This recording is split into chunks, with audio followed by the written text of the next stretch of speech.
ಇನ್ನು ಪ್ರಯಾಣಿಕರ ಜೀವದ ಜೊತೆ ಚೆಲ್ಲಾಟ ಆಡ್ತಾ ಇದೆಯಾ ಬಿಎಂಟಿಸಿ ಅನ್ನುವಂತಹ ಪ್ರಶ್ನೆ ಇದೀಗ ಉದ್ಭವ ಆಗ್ತಾ ಇದೆ.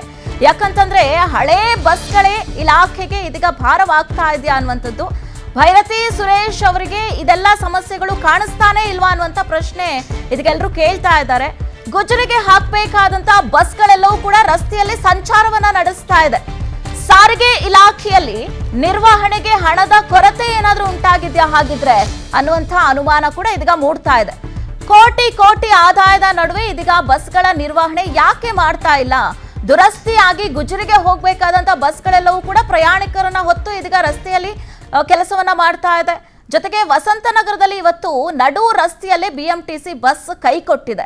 ಬಿಎಂಟಿಸಿ ಬಸ್ ಯಾವ ರೀತಿಯಾಗಿ ಬ್ರೇಕ್ ಫೇಲ್ಯೂರ್ ಆಗುವಂಥದ್ದಾಗಿರ್ಬೋದು, ಬೇರೆ ವಾಹನಗಳಿಗೆ ಆಕ್ಸಿಡೆಂಟ್ ಆಗುವಂಥದ್ದಾಗಿರ್ಬೋದು, ಅದೆಲ್ಲವನ್ನು ಕೂಡ ಗಮನಿಸ್ತಾ ಇದ್ದೀವಿ.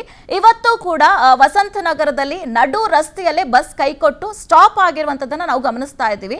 ಸಾಕು ಬೇಕಾದಂಥ ನಿರ್ವಹಣೆ ಇರೋದಿಲ್ಲ. ಅಷ್ಟೇ ಅಲ್ಲದೆ ಅದರ ಕಾಲಾವಧಿಗಳು ಮುಗ್ದಿರುತ್ತೆ. ಅದನ್ನ ಗುಜರಿಗೆ ಹಾಕುವಂತ ಸಮಯ ಆಗಿದ್ರೂ ಕೂಡ ಅದನ್ನ ರಸ್ತೆಯಲ್ಲಿ ಸಂಚಾರವನ್ನ ಮಾಡೋದಕ್ಕೆ ಬಿಎಂಟಿಸಿ ಯಾಕೆ ಈ ರೀತಿಯಾದಂತಹ ಅನುವುಗಳನ್ನ ಮಾಡ್ತಾ ಇದೆ?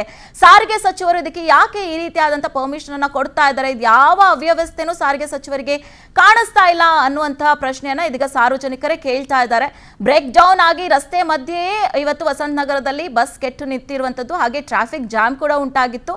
ಹೀಗಾಗಿ ಪ್ರಯಾಣಿಕರ ಸುರಕ್ಷತೆ ಬಗ್ಗೆ ಯಾರು ಹೊಣೆ? ಇನ್ ಕೇಸ್ ಏನಾದ್ರೂ ರಾತ್ರಿ ಮಿಡ್ ನೈಟ್ ಸಂದರ್ಭದಲ್ಲಿ ಏನಾದ್ರೂ ಬಸ್ ಈ ರೀತಿಯಾಗಿ ಕೆಟ್ಟು ನಿಂತ್ರೆ ಈ ರೀತಿಯಾದಂತಹ ಬಸ್ಗಳನ್ನ ಅಂದ್ರೆ ಬಿಎಂಟಿಸಿ ಬಸ್ಗಳನ್ನ ಪ್ರಯಾಣಿಕರು ಹೇಗೆ ನಂಬಬೇಕು ಅನ್ನುವಂಥದ್ರ ಸಾಕಷ್ಟು ಪ್ರಶ್ನೆಗಳು ಇದೀಗ ಸಾರ್ವಜನಿಕರಲ್ಲಿ ಮೂಡ್ತಾ ಇದೆ. ಒಂದು ಕಡೆ ಬಸ್ ಕೆಟ್ಟು ನಿಂತಿದೆ, ಅಲ್ಲಿದ್ದಂತಹ ಪ್ರಯಾಣಿಕರನ್ನ ಬೇರೆ ಬಸ್ಗೆ ಶಿಫ್ಟ್ ಮಾಡಿ ಕಳಿಸುವಂತ ಕೆಲಸ ಆಯ್ತು. ಆದ್ರೂ ಕೂಡ ಅಲ್ಲೊಂದಷ್ಟು ಹೊತ್ತು ಟ್ರಾಫಿಕ್ ಜಾಮ್ ಕೂಡ ಉಂಟಾಗಿತ್ತು. ಇದ್ಯಾವುದು ಕೂಡ ಸಾರಿಗೆ ಸಚಿವರಿಗೆ ಗಮನಕ್ಕೆ ಬರ್ತಾನೆ ಇಲ್ವಾ ಅನ್ನುವಂಥ ಪ್ರಶ್ನೆಯನ್ನ ಕೂಡ ಇದೀಗ ಸಾರ್ವಜನಿಕರು ಎತ್ತುತ್ತಾ ಇದ್ದಾರೆ. ಓಕೆ, ಈ ವಿಚಾರಕ್ಕೆ ಸಂಬಂಧಪಟ್ಟಂತೆ ನಮ್ಮ ಪ್ರತಿನಿಧಿ ಹನುಮಂತರಾಜ್ ಫೋನ್ ಸಂಪರ್ಕಕ್ಕೆ ಸಿಕ್ಕಿದ್ದಾರೆ.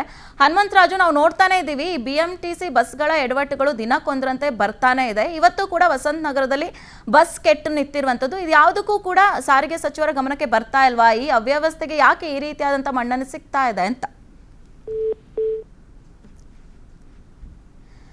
ಓಕೆ, ಹನುಮಂತರಾಜು ಸಂಪರ್ಕಕ್ಕೆ ಸಿಗ್ತಾ ಇಲ್ಲ. ಓಕೆ, ಈ ರೀತಿಯಾಗಿ ಅಂದರೆ ಬಿಎಂಟಿಸಿ ಬಸ್ ಇವತ್ತು ವಸಂತನಗರದಲ್ಲಿ ಕೆಟ್ಟು ನಿಂತಿದೆ.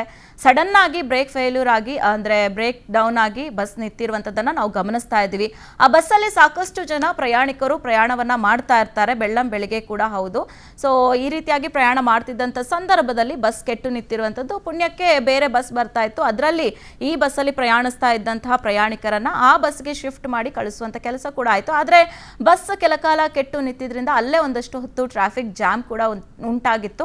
ತದನಂತರದಲ್ಲಿ ಅದೆಲ್ಲವನ್ನು ಕೂಡ ತೆರವು ಕಾರ್ಯಾಚರಣೆಯನ್ನು ಕೂಡ ಮಾಡಲಾಯಿತು. ಆದರೂ ಕೂಡ ಈ ರೀತಿಯಾಗಿ ಅಂದ್ರೆ ಅದರ ವ್ಯವಸ್ಥೆ ಸರಿಯಾಗಿರೋದಿಲ್ಲ, ಬಸ್ನ ವ್ಯವಸ್ಥೆ ಸರಿಯಾಗಿ ಇಲ್ಲದೆ ಇರೋ ಕಾರಣಕ್ಕಾಗಿ ಸಾಕಷ್ಟು ಬಾರಿ ಅದು ರಿಪೇರಿ ಆಗಿರುವಂಥದ್ದು, ಹಾಗೆ ಬ್ರೇಕ್ ಡೌನ್ ಆಗಿ ಅಲ್ಲೇ ನಿಲ್ಲುವಂತಹ ಒಂದಷ್ಟು ಪ್ರಕರಣಗಳನ್ನು ನಾವು ನೋಡ್ತಾನೆ ಇದ್ದೀವಿ. ಆದರೂ ಕೂಡ ಇದ್ರ ಬಗ್ಗೆ ಯಾಕೆ ಸಾರಿಗೆ ಸಚಿವರು ಗಮನವನ್ನ ಹರಿಸ್ತಾ ಇಲ್ಲ? ಇದ್ರ ಬಗ್ಗೆ ಯಾಕೆ ಪ್ರಯಾಣಿಕರ ಜೀವವನ್ನೇ ರಿಸ್ಕ್ ಅಲ್ಲಿ ತೆಗೆದುಕೊಂಡು ಈ ರೀತಿಯಾಗಿ ಬಸ್ಗಳನ್ನ ಯಾಕೆ ರಸ್ತೆಗೆ ಬಿಡ್ತಾರೆ ಅನ್ನುವಂಥ ಪ್ರಶ್ನೆ ಇದೀಗ ಸಾರ್ವಜನಿಕರ ವಲಯದಲ್ಲಿ ಹೆಚ್ಚಾಗಿದೆ.